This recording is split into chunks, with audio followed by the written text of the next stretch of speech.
been a weak Jew. I ain't never ever been a weak Jew. I ain't never been a weak Jew.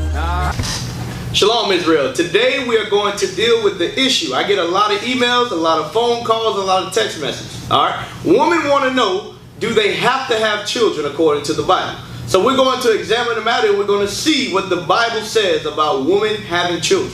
Alright, let's start off at Genesis chapter 3 and verse 16. Let's get the beginning. Genesis chapter 3 verse 16. Unto the woman he said. Unto the who? Woman he said. I will greatly multiply thy sorrow in thy conception. In sorrow thou shalt bring forth children. So in the beginning it was ordained, in sorrow they were to bring forth children. That is why the woman was created, to bring forth more seed on the earth. So you must understand your purpose of being on this earth. You are helpmeet and you are to bring forth seed. Alright, from there, let's go to 1 Timothy chapter 5 and verse 13. So we had to start off in the beginning in Genesis and see what the Most High said. Read that. 1 Timothy chapter 5 verse 13. And withal they learn to be idle, wandering about from house to house. And not only idle. So the Bible's letting you know what happens when a woman doesn't have a man, doesn't have children. You become very, very idle. Read. But tattlers also, and busybodies, speaking things which they ought not. Because you don't have time occupied with your husband or with your man, you're running your mouth. Read. I will therefore that the younger women marry. He said, therefore, because of this, because of your actions when you have idle time, therefore the younger woman should what? Marry. The younger woman should marry. Bear children. Do what?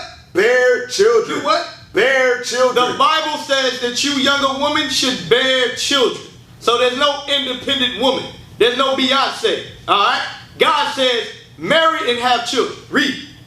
Guide the house. Give none occasion to the adversary to speak reproachfully. Now let's go to 1 Timothy chapter 2 and verse 15. God made it very clear. He says, you younger woman, you are to marry and bear children. If you can't, you can't. But if you can, understand you need to get in line with God's word. Read. 1 Timothy chapter 2 verse 15. Start at 14. Verse 14. And Adam was not deceived, but the woman being deceived was in the transgression. So understand, from the beginning the woman was deceived. She was the weaker vessel, as it says in the epistles. Read. Notwithstanding, she shall be saved. So, because of her original sin, God made a way out for the woman. What he said? Notwithstanding what? She shall be saved in childbearing. Notwithstanding, you woman shall be saved in what? Childbearing. Read. If they continue in faith and charity and holiness with sobriety. So understand, God says that you woman, your opportunity to remove a ton of sins is in childbearing. That is your role. That is your job. Alright, from there, let's go to the book of Genesis, chapter 30 and verse 1. Because today, that's something that our women look down upon. They don't want to have children. They don't understand the importance, the significance of children. We think that's something light. We get abortions.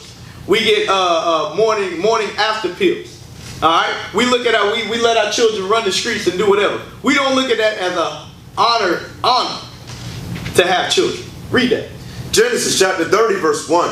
And when Rachel saw that she bare Jacob no children. And Rachel saw that she bare no children. Read. Rachel envied her sister. She did what? Envied her sister. So this sister got in a jealous spirit because somebody else could have children and she could not.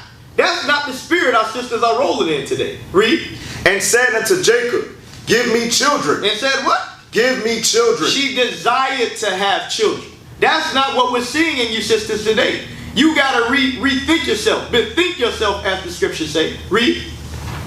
Give me children or else I die. What? Read that again. Read that again. Give me children or else I die. This sister was so distraught, so stressed that she could not have children, that she wanted death upon herself. Keep reading.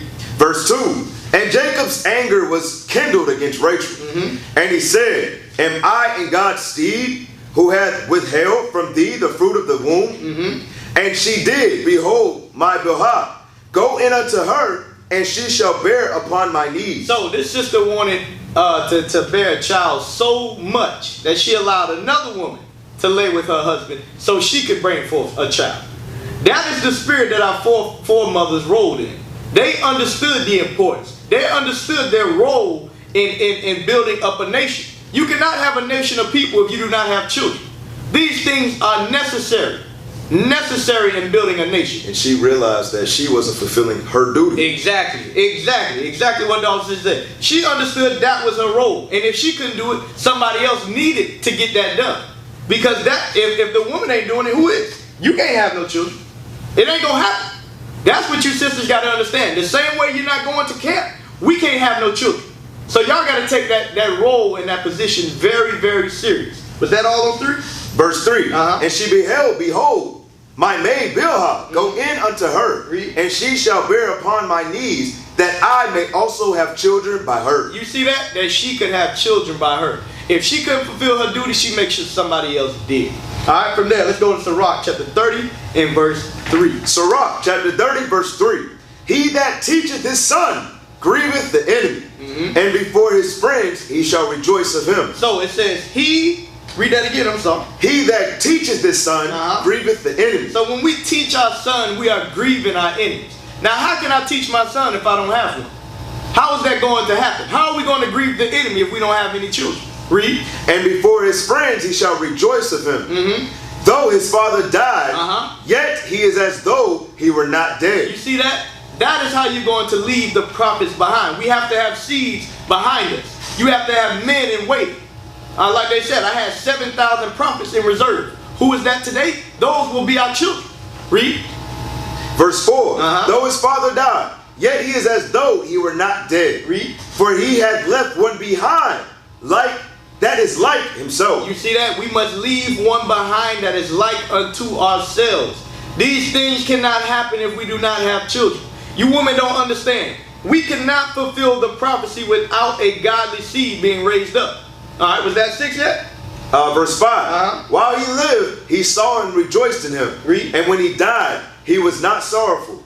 He left behind him an avenger. He left behind him what? An avenger. You see that? God says we must leave behind ourselves an avenger.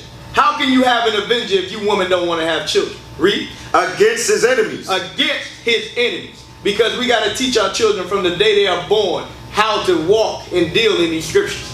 And these things grieve our enemies. But you women don't understand the importance of having children. You want to get the high-paying job. You want to have the nice purse. You want to have the nice clothes. Because a child's going to mess up your figure.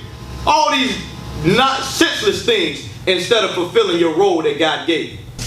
Alright, now give me Malachi chapter 2 and verse 15. Malachi chapter 2 verse 15. And did not he make one? Yet had he the residue of the Spirit. And wherefore one?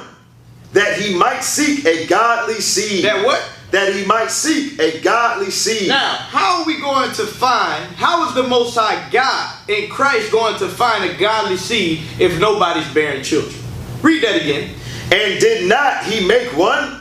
Yet had the residue of the Spirit. And wherefore one?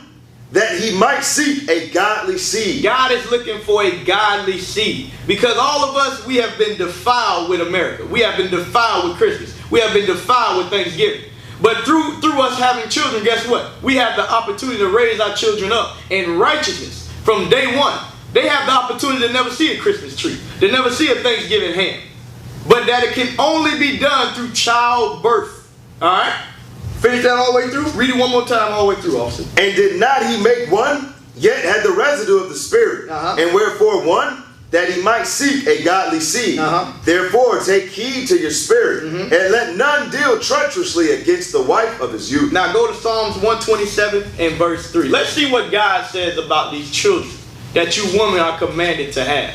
How does God look upon this thing? Because we saw how our foremothers looked upon it. We saw how our forefathers looked upon it. Let's see what God says. Read that. Psalms chapter 127 verse 3. Lo, children are an heritage of the Lord. Children are what? Children are an heritage of the Lord. Something that's a heritage is important. That is something that's important. That heritage can't be if you women aren't having children. Read. And the fruit of the womb is his reward. The fruit of your womb, you sisters, is the reward. That is God's reward to you. He is dealing with you when you're having children. Read. As arrows are in the hand of a mighty man, so are children of the youth. Read. Happy is the man. Happy is the man. Read. That have his quiver full of them. The Bible says you will make your husband happy when he has a quiver full of children. So not only are you ordained or put put in place to have one children, but many children. God said, be fruitful and multiply. Read that verse 5 again. Happy is the man that hath his quiver full of them. They shall not be ashamed, but they shall speak with the enemies in the gate. So, God says that the woman shall be saved in childbearing. God says, notwithstanding, in sorrow thou shalt bring forth seed. God says he's seeking a godly seed. So, I pray that these scriptures bear witness with your spirit and you understand what was being brought out. Alright, and with that, we say shalom. Shalom.